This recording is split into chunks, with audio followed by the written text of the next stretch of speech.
Halo, halo, halo, shalom. Apa kabar? Dahsyat, luar biasa. Yes, yes, yes. Puji Tuhan, saya diberkati, kamu diberkati, kita semua diberkati. Amin. Berjumpa lagi dengan Enci Ike Fitri dalam Bina Anak pelajaran yang ke-51. Kali ini dengan judul Yesus lahir untukku. Nah, adik-adik, pembacaan Alkitab kita terdapat di dalam Perjanjian Baru, kitab Injil Lukas pasal 2 ayat 8 hingga ayat yang ke-20.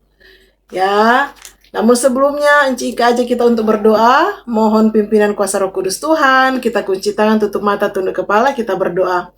Tuhan Yesus, sahabat anak-anak, terima kasih Tuhan. Kami mengucap syukur karena kami boleh ada sebagaimana kami ada, semua karena cinta kasih Tuhan dalam kehidupan kami. Saat ini kami akan belajar lagi tentang pribadi-Mu Tuhan. Kami mohon urapan Roh Kudus bagi kami semua, sehingga apa yang mau disampaikan boleh kami mengerti, terlebih kami boleh menjadi pelaku firman-Mu. Tuhan, berkati hamba-Mu yang akan menyampaikan, tolonglah Tuhan agar sesuai dengan kehendak-Mu. Sambil kami mohon ampun atas salah dosa yang kami perbuat, kami bawa doa ini hanya di dalam nama Tuhan Yesus Kristus. Haleluya, amin. Nah, adik-adik, siapkan Alkitabnya. Ya, kita akan baca bersama-sama di dalam kitab Lukas pasal 8 hingga ayatnya yang ke-20. Demikian, kita akan baca bersama-sama dengan judul perikop Gembala-Gembala.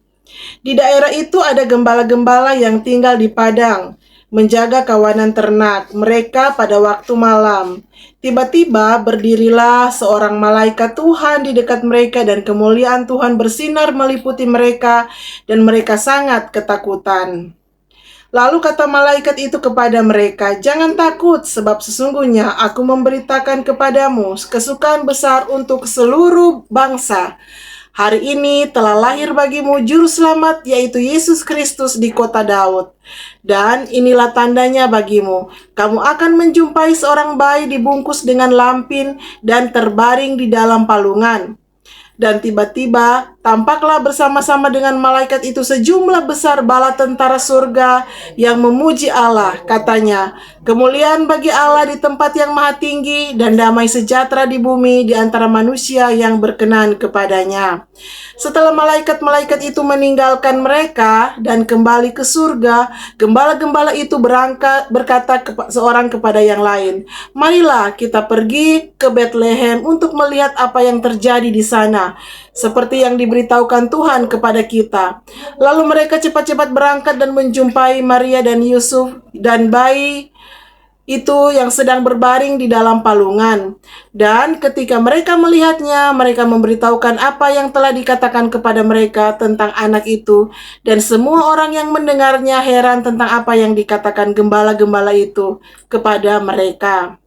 Tetapi Maria menyimpan segala perkara itu di dalam hatinya dan merenungkannya. Maka kembalilah gembala-gembala itu sambil memuji dan memuliakan Allah, karena segala sesuatu yang mereka dengar dan mereka lihat, semuanya sesuai dengan apa yang telah dikatakan kepada mereka.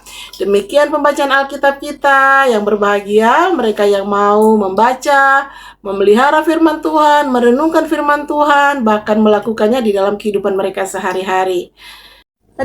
Adik-adik yang diberkati Tuhan, gembala adalah orang yang bekerja mengembalakan kambing domba majikannya. Karena itu seorang gembala dituntut untuk bertanggung jawab kepada majikan pemilik domba, ya. Nah, adik-adik gembala itu dituntut untuk membimbing, menuntun mereka ke padang rumput dan air, ya.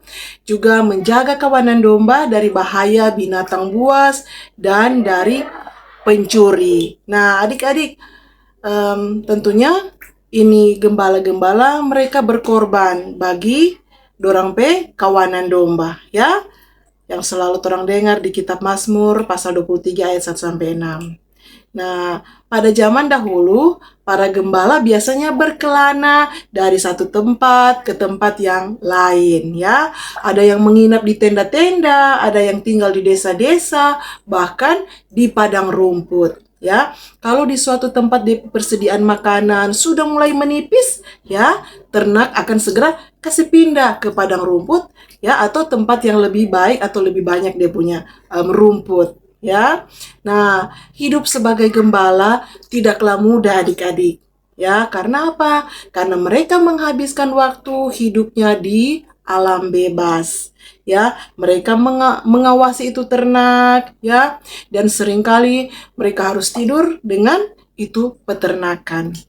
Nah, hal itu dilakukan untuk menghindari ternak mereka itu dari perampok, ya, pencuri dan adik-adik, maupun binatang yang buas, ya. Jadi, kalau malam hari, ya, malam tiba, ternak-ternak itu dimasukkan ke dalam kandang, ya, atau buatan para gembala dari batu, ya, dan di dalam kandang buatan para gembala tentunya. Agar supaya ini kawanan domba, kambing, ternak itu mereka aman adik-adik ya. Nah, sambil mereka mau kasih masuk ini kawanan ternak ini, ya, gembala tentu mau memanggil nama, ya, dorang mesti ada nama, ya, dombanya kok sambil menghitung kalau dia punya ternak itu tidak ada yang kurang. Nah, demikian juga ketika pada pagi hari hendak mengeluarkan ternaknya untuk merumput atau makan rumput adik-adik. Nah, adalah sebuah padang belantara yang terdapat di daerah Bethlehem, nyandak jauh dari tempat kelahiran Yesus. Di padang inilah para gembala menjaga ternak pada waktu malam. Ya, ketika itu mereka mengalami suatu perkara yang ajaib adik-adik. Ya, malaikat Tuhan berdiri dekat mereka, sinar kemuliaan menyinari mereka, dan mereka pun ketakutan, ya. Ada pemberitahuan dari malaikat Tuhan tentang kelahiran Yesus Kristus di Bethlehem. Artinya, para gembala diperkenankan untuk mengetahui peristiwa yang ajaib, yaitu Yesus Kristus, dan menyembah Dia. Ya, nah adik-adik, pentingnya ya di dalam penyampaian pemberitaan ini dari malaikat Tuhan dalam kelahiran Yesus, Tuhan memilih untuk mengumumkan kelahiran Yesus kepada sekelompok gembala di pinggiran kota kecil.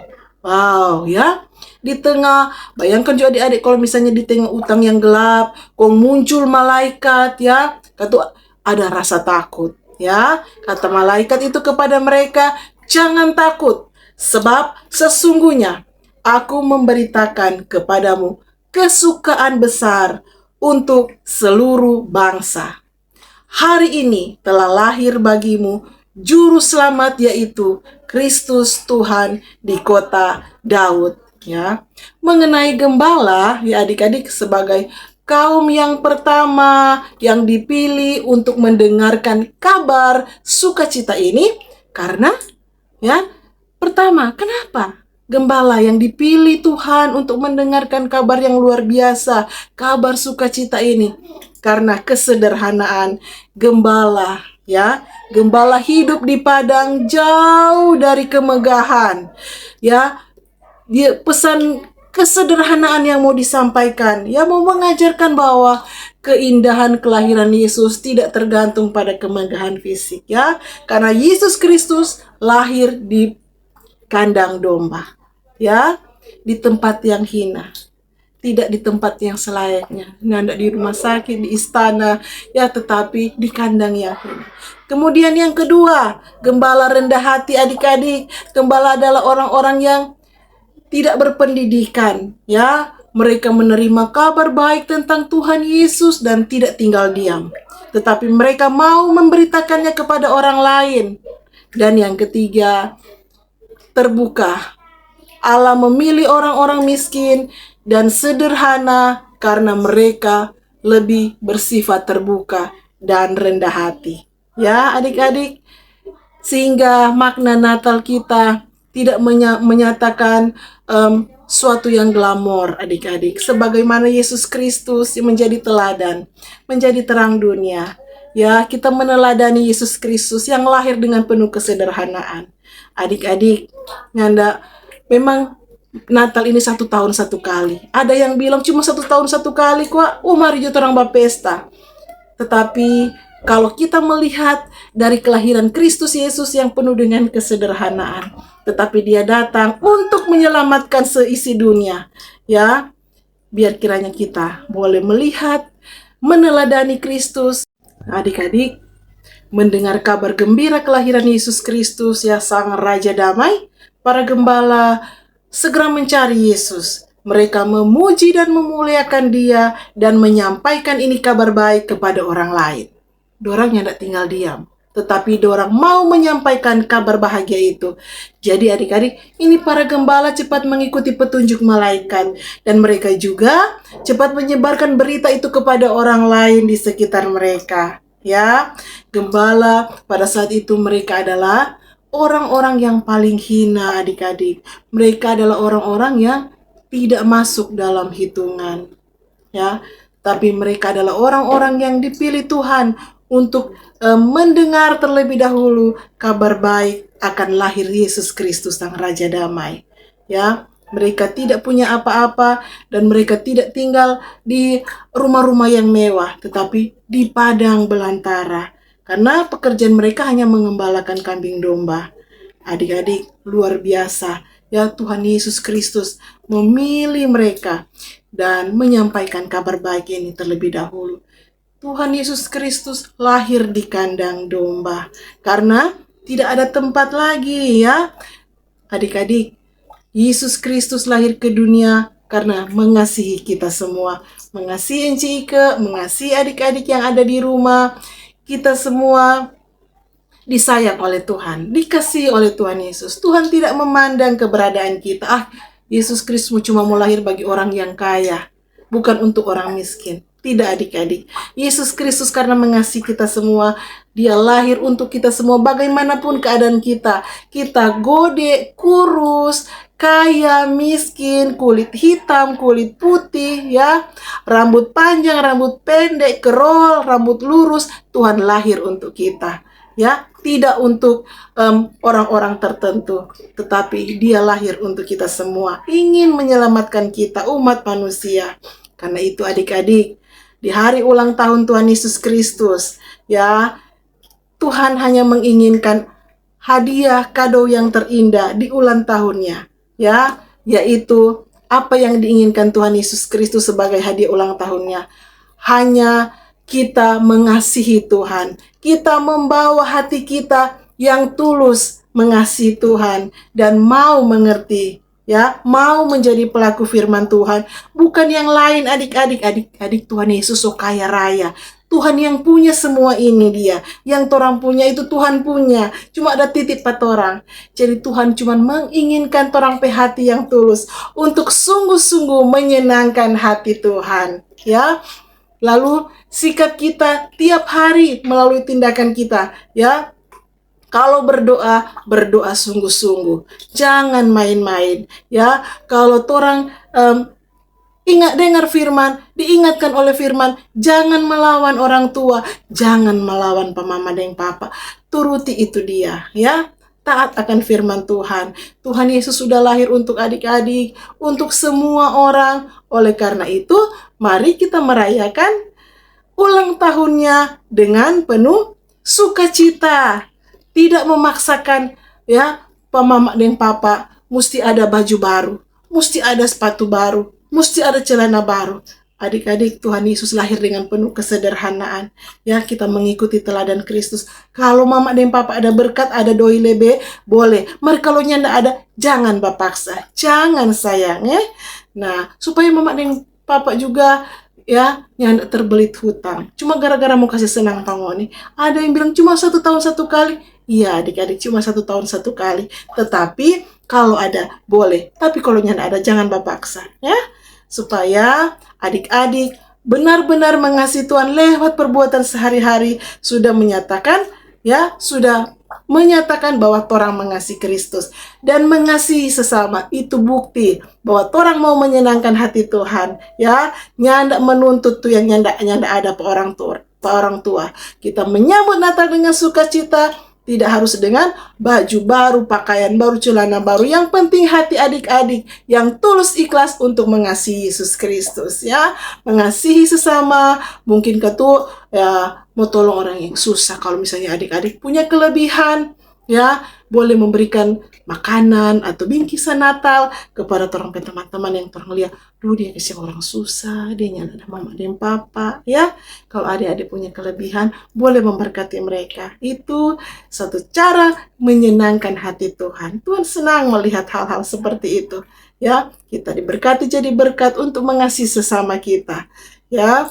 Dan itu sangat menyenangkan hati Tuhan. Nah adik-adik, itu saja cerita Enci hari ini. Mari kita melalui perayaan Natal ulang tahunnya Tuhan Yesus Kristus, kita sungguh-sungguh membawa hadiah yang terbaik buat Tuhan Yesus. Mengasihi Tuhan dan mengasihi sesama manusia. Dengan demikian terpujilah Tuhan Yesus. Amin. Saat ini kita masuk dalam ayat hafalan yang terdapat di dalam kitab Lukas pasal 2 ayatnya yang ke-10.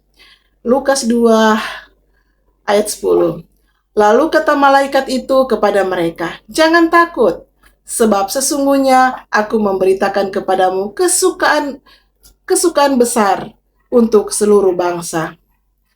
Demikian kita akan akhiri dengan berdoa. Kunci tangan, tutup mata, tunduk kepala, kita berdoa. Tuhan Yesus, sahabat anak-anak, terima kasih kami boleh belajar lagi tentang pribadi-Mu. Tuhan lahir ke dunia untuk kami umat manusia dengan penuh kesederhanaan. Tuhan, Engkau lahir Tuhan.